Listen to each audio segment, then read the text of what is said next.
দিনের দিকে যেতে চায়। আমি ফুলতলার হিন্দু, বৌদ্ধ, খ্রিস্টান সমস্ত ধর্মের ভাইদেরকে বলি, আপনারা একটু বিবেচনা করেন। অনেকে বলে দেশে সংখ্যালঘুরা নিরাপদ নয়। আমি ফুলতলায় 2টা হিন্দু সমাবেশ করে বলছি, আপনারা নিরাপদ। গত পূজার সময় 5ই আগস্টের বিপ্লবের পরে জামাত, শিবির, বিএনপির লোকেরা লাঠি হাতে মন্দির আমরা পাহারা দিয়েছি। বাড়ি দখল, গেট দখল, মন্দির ভাঙাচোরা আমাদের লোকেরা করে না। তদন্ত করে দেখবেন আওয়ামী লীগের লোকেরাই করে। আপনার দোকান দখল করে, গেট দখল করে, বাড়ি দখল করে, জমি দখল করে, মন্দির ভেঙে দাড়িওয়ালা টুপিওয়ালা ইসলামী শক্তির উপর চাপায়। আমি চ্যালেঞ্জ করেছি, বাংলাদেশের জামাত, ইসলামী, ছাত্র শিবিরের লোকেরা একটা মন্দির ভেঙেছে, কোন হিন্দুর বাড়ি দখল করেছে, একটা প্রমাণ দেন।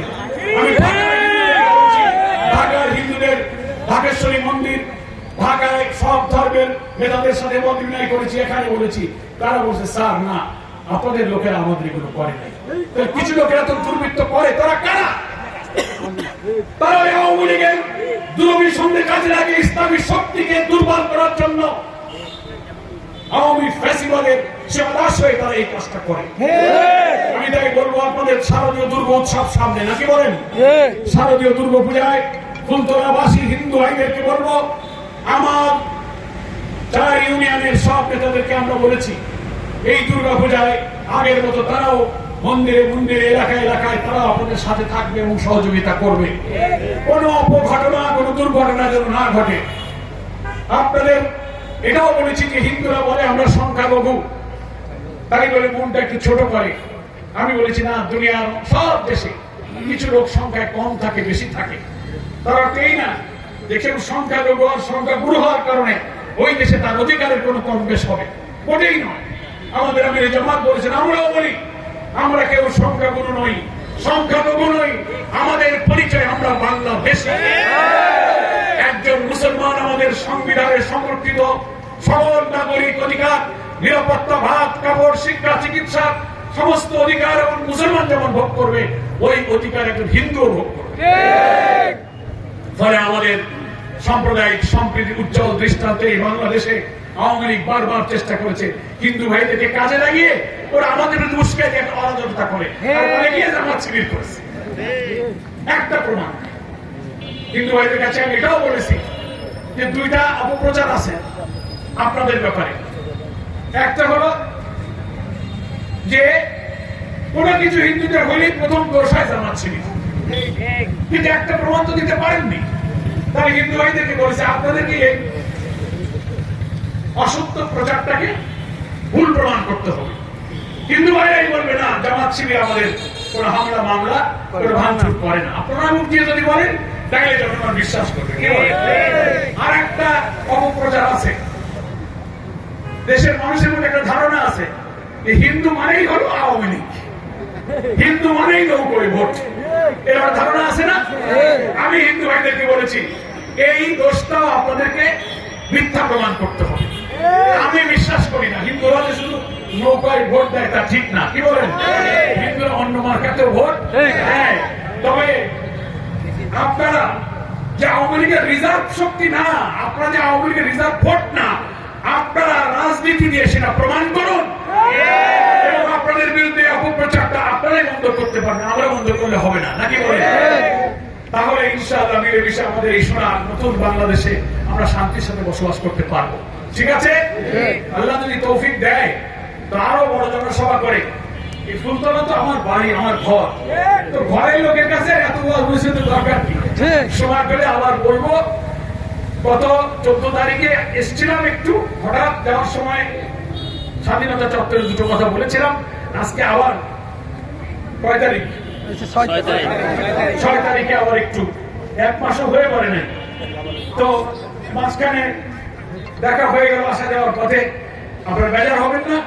আজকে ফুলতলা জামাত ইসলামের অফিসটা এখানে আমি নিচের থেকে তাকাই দেখতেছি, ওখানে আমার যাওয়া লাগবে না, নাকি?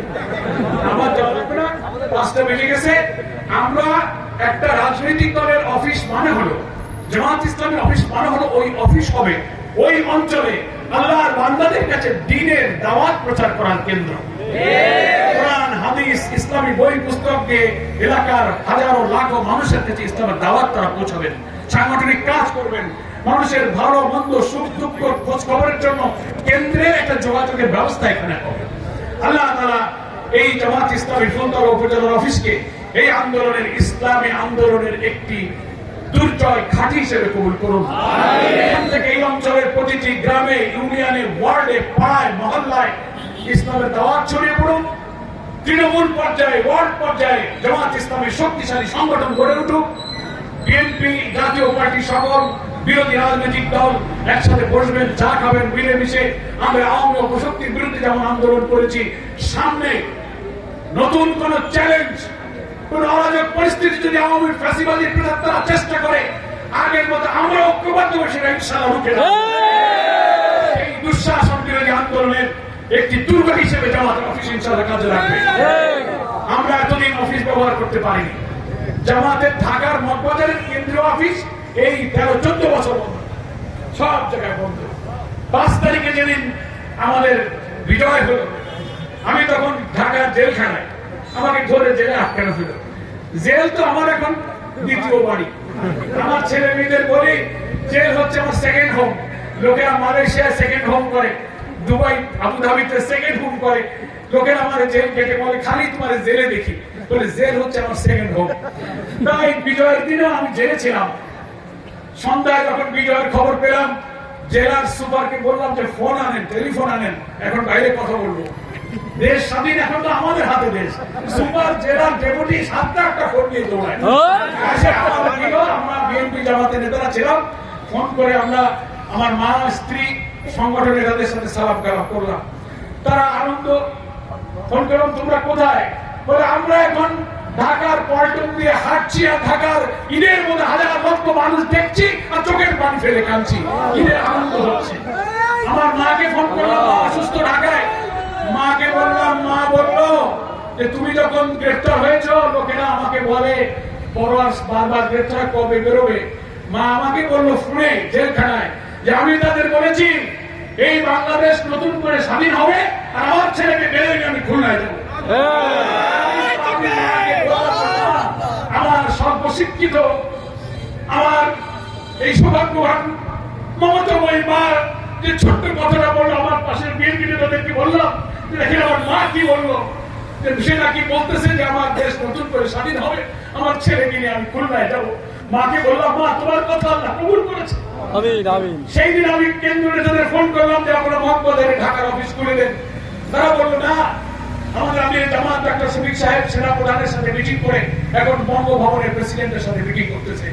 তিনি বলে গেছেন বঙ্গভবন থেকে এসেই আমি মগবাজারে জামাত ইসলামের নির্বাহী পরিষদের প্রথম বৈঠক এই অফিসেই হবে। আমি বললাম আলহামদুলিল্লাহ, আমরা জেলে বসে তো ভাবছি, আমার বাইরের নেতারাও তাই ভাবছে।